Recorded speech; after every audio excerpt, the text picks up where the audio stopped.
नमस्कार, मैं हूं आशीष चित्रांशी और आप देख रहे हैं द न्यूज लॉन्चर।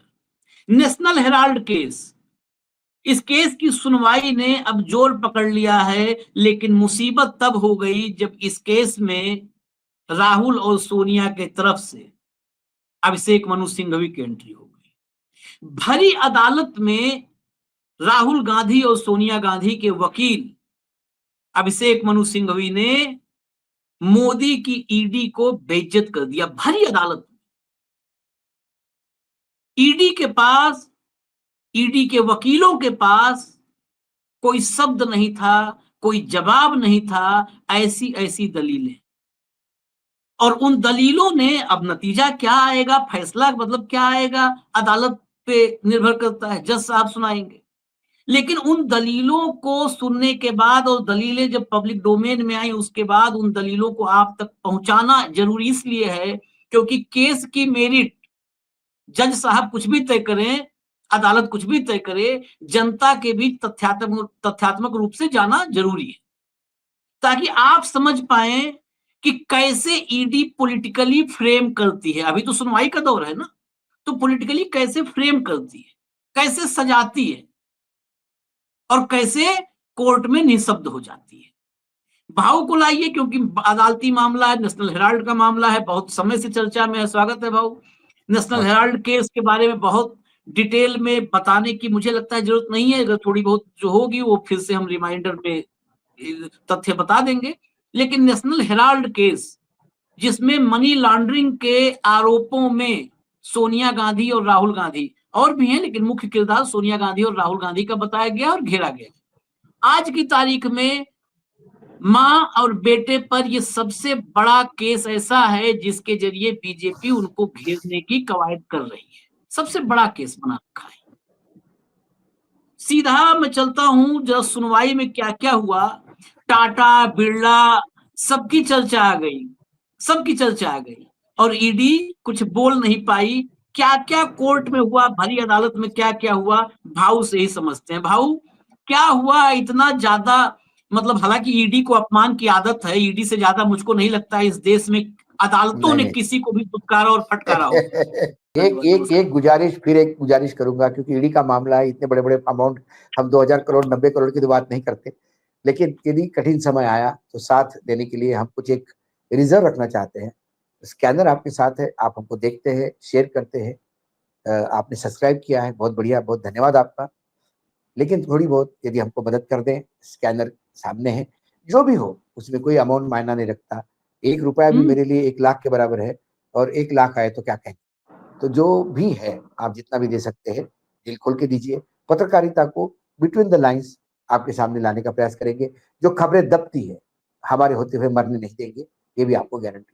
भाई, ईडी को कितना भी कोई फटकारे फर्क नहीं पड़ता, ईडी को वही काम करना है जो उनको आदेश होता है। और वो आदेश इतना है, मैं आपको बता रहा हूं कि ईडी ने किस मामले में चार्जशीट में, देखिए हेमंत सोरेन जी के मामले में क्या हुआ। एक एक आदिवासी मुख्यमंत्री, एक युवा मुख्यमंत्री, उसको आपने रगड़ दिया, 5 महीने लोकसभा चुनाव में नहीं निकलने दिया। नहीं निकलने दिया। उस जमीन का आरोप, जो जमीन ना उसके कब्जे में है, ना उसका कोई नियंत्रण है, ना उसके पास कोई कागज है, बस किसी ने बोल दिया कि ये जमीन भाई हथियाली है, हमारी जमीन। ईडी ने ये भी नहीं देखा कि हथियाली मतलब कब्जा किया क्या, कब्जा किसका है, कोई मालूम नहीं ईडी को। 5 महीने रगड़ दिया, उसके बाद कोर्ट ने स्ट्रिक्चर रिकॉर्ड किया। अनिल देशमुख, महाराष्ट्र का गृह मंत्री, बताइए, 100 करोड़ वसूली, 100 करोड़ वसूली, 1 करोड़ 80 लाख का चार्जशीट है। उनको जमानत मिलने के बाद ईडी इस केस को आगे लेके भी नहीं जा रही है, क्योंकि जब जब ईडी अगली केस करेगी तब तक जूते खाएगी। कोयले के केस में, कोयले के केस में छत्तीसगढ़ के, उन्होंने तो बोल दिया, सुप्रीम कोर्ट ने बोल दिया, अरे भाई एजेंसी हो, कोई साइंटिफिक एविडेंस होता है कि नहीं, कि किसी का भी एफिडेविट लेके आते हो और अरेस्ट कर लेते हो आदमी को। अरे एफिडेविट देने वाला कौन, उसके क्रेडेंशियल क्या है, उसका क्या लेना देना है। छत्तीसगढ़ में चुनाव हो गए थे, बगल का पैसा मिला, होटल में पैसा मिला, और 500 करोड़ रुपए, और ये महादेव ऐप और ये और वो, कहाँ है वो। तो ये ईडी का सिस्टमैटिक उपयोग है। अब ये दोनों जमानत पे कोर्ट से, तो बार बार जितने भी संबित पात्रा से लेके जितने भी प्रवक्ता है, पूनावाला वगैरह, वो बार बार इस बात को रेखांकित करते हैं कि ये जमानत पे है। लोग किस बात पे जमानत पे है, कौन से केस पे? तब ईडी का केस आया, मनी लॉन्ड्रिंग। मनी लॉन्ड्रिंग कैसा कि आपने, मनी लॉन्ड्रिंग उसको कहते हैं कि जो किया था गौतम अडानी ने, जिसका गुजरात में। नहीं नहीं, गुजरात का तो छोड़ो, जिसका सेबी को कंप्लेंट की थी डीआरआई ने, हाँ हाँ हाँ। कि इन्होंने विदेश से, मतलब यूएई से कोई मशीनरी मंगाई, मशीनरी कहां से आई पता नहीं, बिलिंग यूएई हुआ और 1500 करोड़ रुपए ज्यादा दिए मशीनरी को। वो 1500 करोड़ रुपए यूएई ने इनके ही भाई के कंपनी को मॉरिशियस में ट्रांसफर किए और वही कंपनी ने 1500 करोड़ विदेशी निवेश बताया। ये मनी लॉन्ड्रिंग है। या आपकी मर्सिडीज कार है, मैंने उसकी कीमत 5 लाख है, मैंने 200 रुपए में ली और 200 रुपए में लेके मैंने बाकी पैसा आपको कैश में दिया, मनी लॉन्ड्रिंग हो गया। तो इन्होंने आरोप लगाए कि ये जो कंपनी थी नेशनल हेराल्ड जो पब्लिश करती थी, वो कंपनी की प्रॉपर्टी, टोटल प्रॉपर्टी जो है वो 2000 करोड़ की है। मतलब उनके ऑफिसेज, उनकी बिल्डिंग्स, जगह जगह जो बनाई है, उनकी मशीन्स वगैरह, उसकी कीमत 2000 करोड़ रुपए में है और इन्होंने मात्र 90 करोड़ रुपए में वो ले ली। आप सब 90 करोड़ लेने की बात नहीं है। यंग इंडिया, ये जो कंपनी है जिसके ऊपर ये ट्रांसफर हुई है, हेराल्ड के shares, associate general limited AJL के शेयर ट्रांसफर हुए। अब एजेएल जो है ये लगातार कर्जा ले रही थी और कर्जा वापस नहीं कर रही थी, कर्जे में डूब गई थी। तो ये कर्जे में डूबी हुई कंपनी को यदि बाहर आना है तो सस्ते में बिकती है। अभी रामदेव बाबा ने बहुत ही सस्ते में कंपनी ली है, सोयाबीन वाली एक, मध्य प्रदेश की, बहुत सस्ते में ली है। उन्होंने ही कहा कि यदि टाटा बिरला इसको लेते तो फिर क्या आप इसको मनी लॉन्ड्रिंग बोलते क्या? कोई कंपनी कर्जे में है और कर्जे में उभरने के लिए यदि अपने शेयर बेचना चाहती है और कोई खरीदना है तो कानूनन कहां गलत है?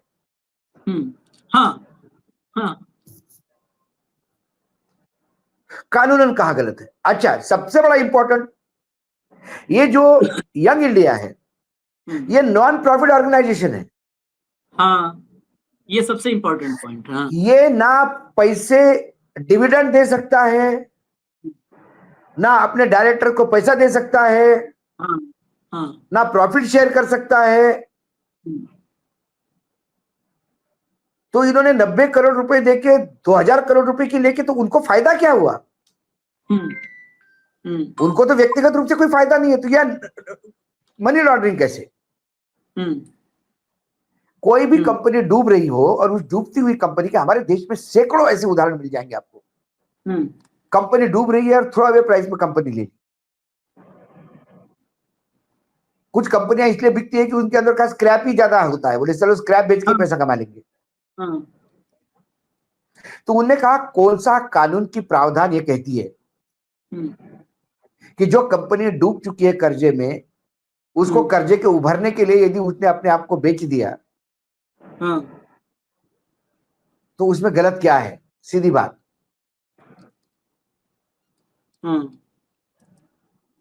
उसमें गलत क्या है?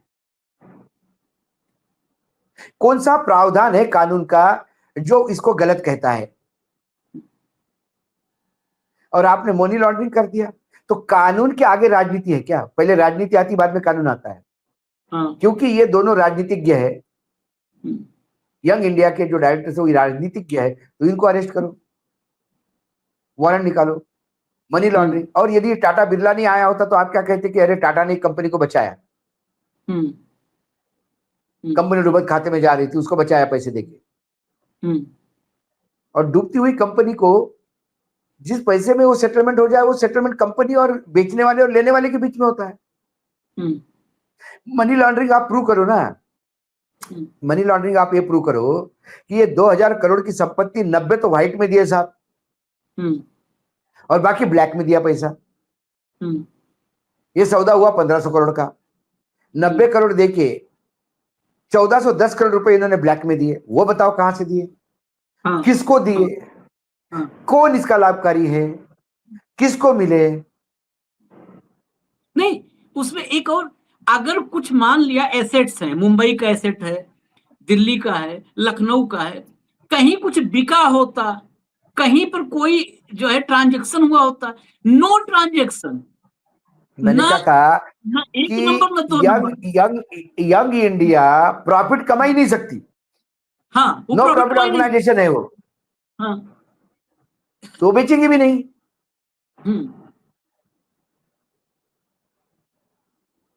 तो क्योंकि ये शुद्ध रूप से ये इमोशनल मामला था।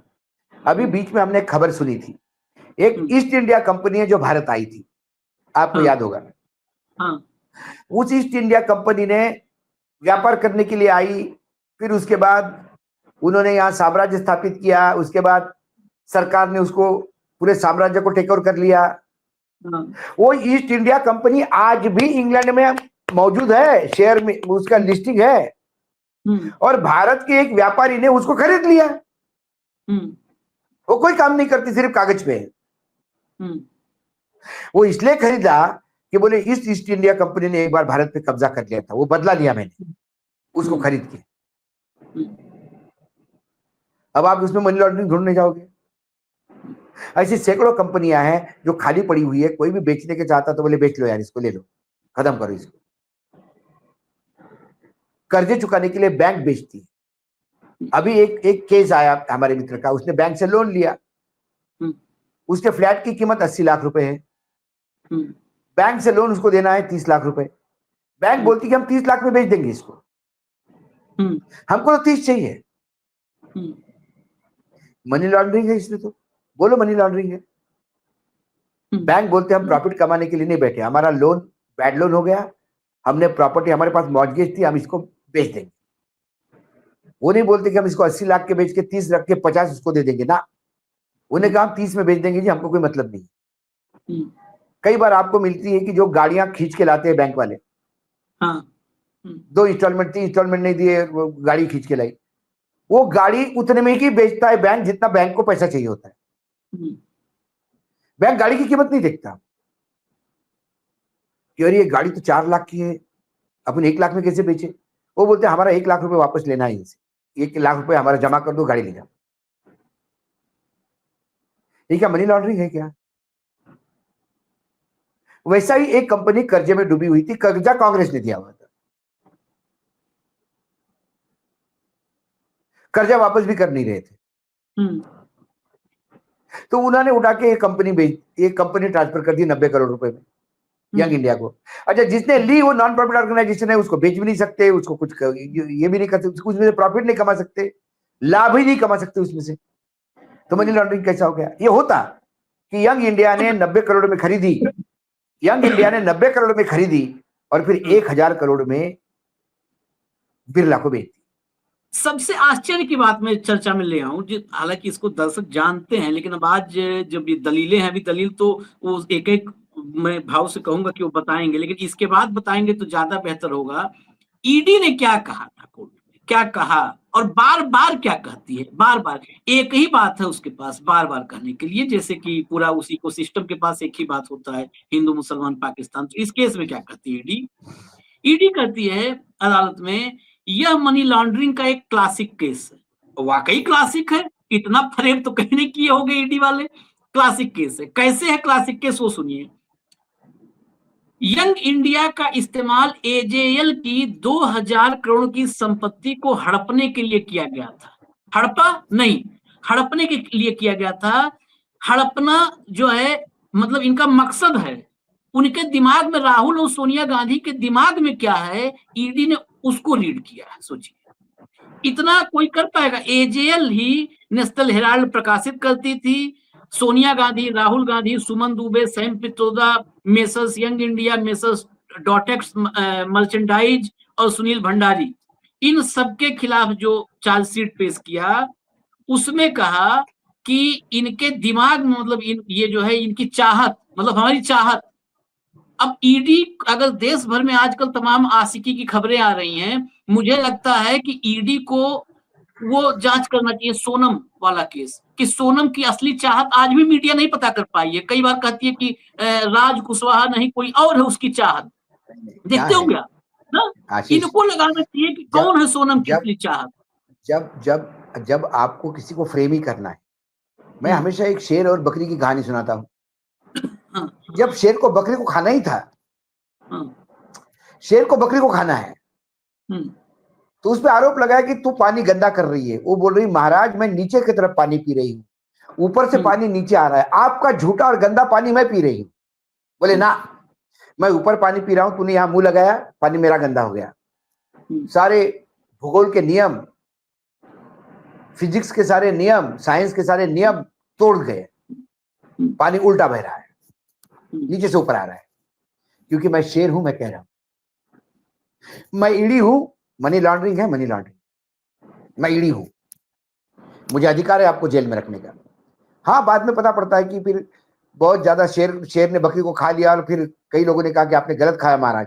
अरे यार हो गया होगा, एक आध बार हो जाता है, गलती हो गई, चलो चलो छोड़ो, अगली बात करेंगे।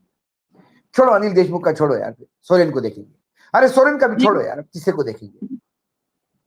ईडी ये यही शेर करती आ भी रही। नहीं ना, ये तो गली गली में जैसे कुत्तों लोग फेंकते हैं पत्थर, वो मैंने क्या कहा, ये शेर किसके भरोसे है। कोई पामेरियन जब अपने मालिक के गोद में बैठा रहता है तो वो गुर्राता है, और मालिक उसको अपने गोद से उठा के कहीं अंदर चला गया तो ये पूंछ हिलाते हुए इधर उधर देखता है कि अब मेरा कौन है देखने वाला, अब मारेंगे मेरे को ये सब मिलके। तो ईडी की स्थिति वैसी है, गोद में बैठा हुआ है तो गुर्रा रहा है। मैं वही कह रहा हूं, फिर रामदेव बाबा ने रुचि सोया लिया, क्या मनी लॉन्ड्रिंग है। अडानी ने सब सस्ते में खरीद डाला मोदी जी के समय में, सरकार ने कंगाल बनाया, अडानी ने खरीद लिया, सरकार ने कंगाल बनाया, अडानी ने खरीद लिया। हाँ। अडानी कितनी टाटा ने एयरलाइंस खरीदी, टाटा ने एयरलाइंस खरीदी, क्या मनी लॉन्ड्रिंग है। वो तो प्रॉफिट कमाने नहीं करते हैं। हाँ, रामदेव बाबा ने धंधा करने के लिए, लाला रामदेव का काम है, वो धंधा करने के लिए लिया। ये तो नॉन प्रॉफिट, ये तो धंधा भी नहीं कर रहे। मैं मानता इसमें एक केस बनने की गुंजाइश थी कि ये ट्रांसफर होने के तीसरे दिन इन्होंने सारी प्रॉपर्टियां बेच दी और 5,000 रुपए करोड़ कमाए। हाँ, कोई ट्रांजेक्शन होता भाई, 21 रुपए, 51 रुपए।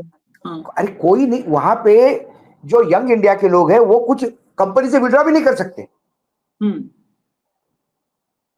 वो लाभ लेने के लिए है ही नहीं, उनके पास कोई लाभ ही नहीं है।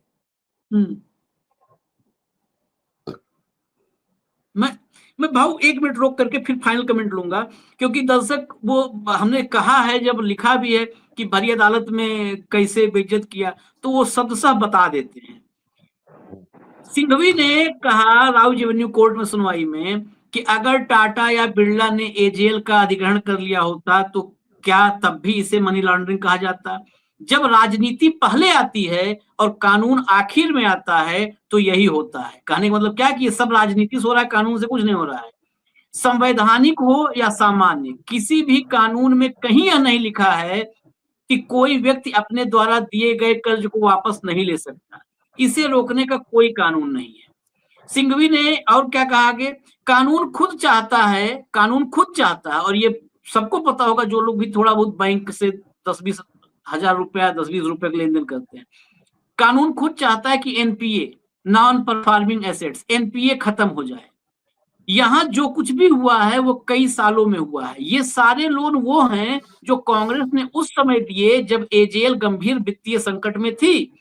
किसी भी कंपनी को पुनर्जीवित करने के लिए शेयर ट्रांसफर करना और उस कंपनी को फिर से खड़ा करना पूरी तरह से कानूनी है। किसी डूबते आदमी को, अगर यही नजीर रहा तो कोई डूबते को कोई उंगली नहीं पकड़ाएगा, कहेगा मनी लॉन्ड्रिंग हो जाएगी उंगली पकड़ाने पे। क्या कोई इतनी बड़ी बेवकूफी करेगा। सिंघवी ने सवाल उठाया कि बताइए जब सामने वाली कंपनी गैर लाभकारी है, गैर लाभकारी कंपनी भी भाव बता चुके, गैर लाभकारी कंपनी मतलब किसी तरह का प्रॉफिट जनरेट नहीं कर सकते उसके डायरेक्टर्स, कि उससे उससे छोला भटूरा भी खा ले पुरानी दिल्ली जाके, नहीं कर सकते, वो कुछ नहीं कर सकते। तो जब सामने वाली कंपनी गैर लाभकारी है तो कोई व्यक्ति मनी लॉन्ड्रिंग क्यों करेगा? कोई क्या इतना मूर्ख हो सकता है? आगे कैसे उन्होंने पैसा ये भी कहा, लाभांश, भत्ते, वेतन या बोनस कुछ भी नहीं ले सकते कंपनी से, कुछ नहीं ले सकते। और जब कुछ भी नहीं लिया तो फिर मनी लॉन्ड्रिंग कैसे हुआ? आप कह रहे हो कि 2000 की करोड़ की संपत्ति वो हड़पना चाहते हैं।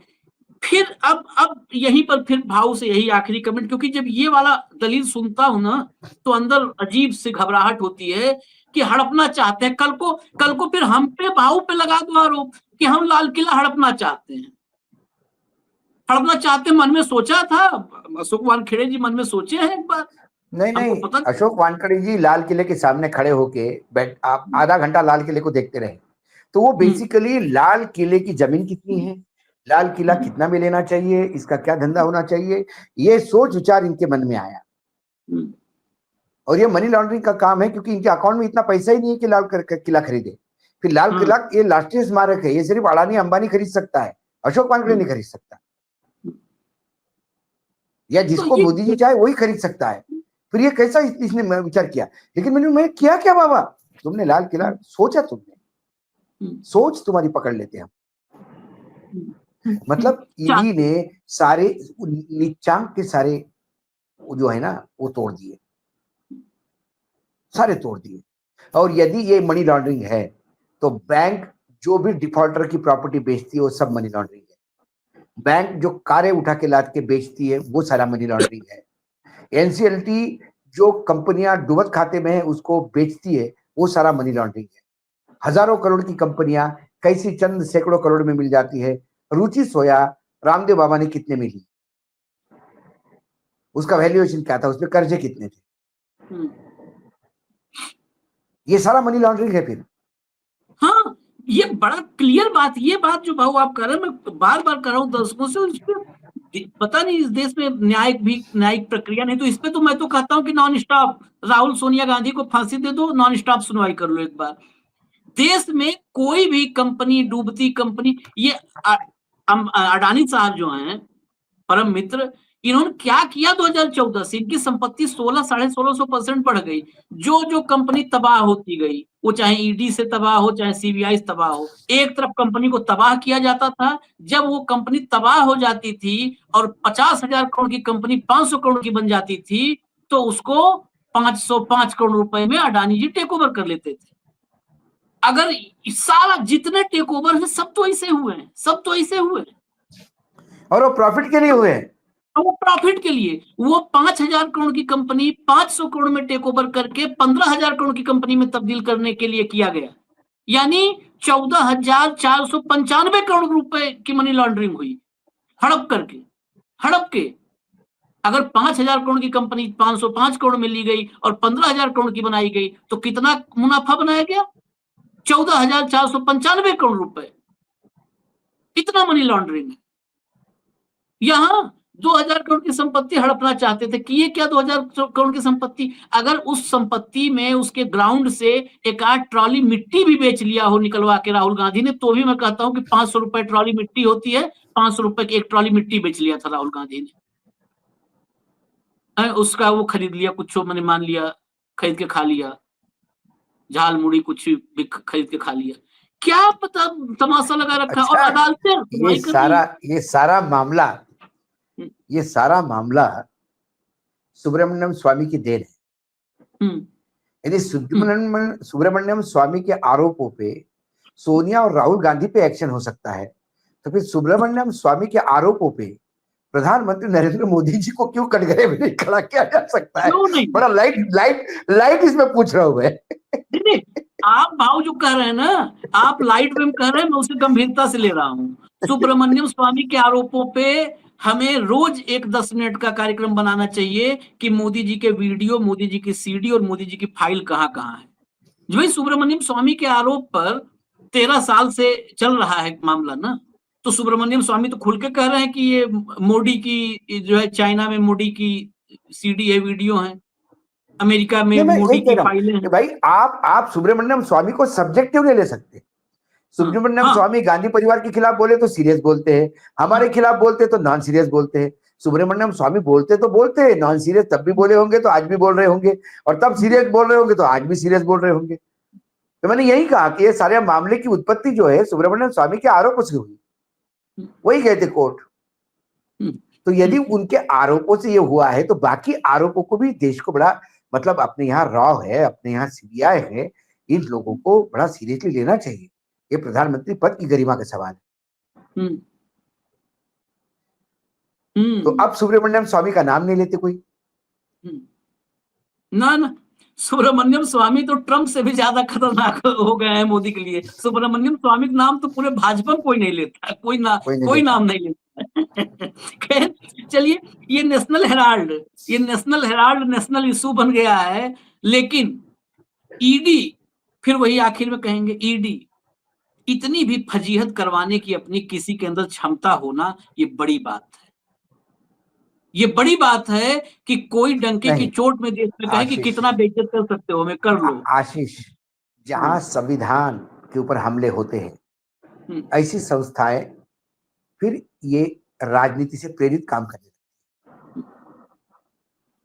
है। ईडी, सीबीआई, इनकम टैक्स, चुनाव आयोग, यदि ये सत्ता पक्ष का प्रकोष्ठ बन के काम करेंगे तो फिर ये संविधान पे हमला है, आम नागरिक के अधिकारों का हमला है। राहुल गांधी, सोनिया गांधी छोड़िए, भारतीय है, उनके अधिकार है भाई, छोड़ दीजिए वो किसी राजनीतिक दल से है क्या है।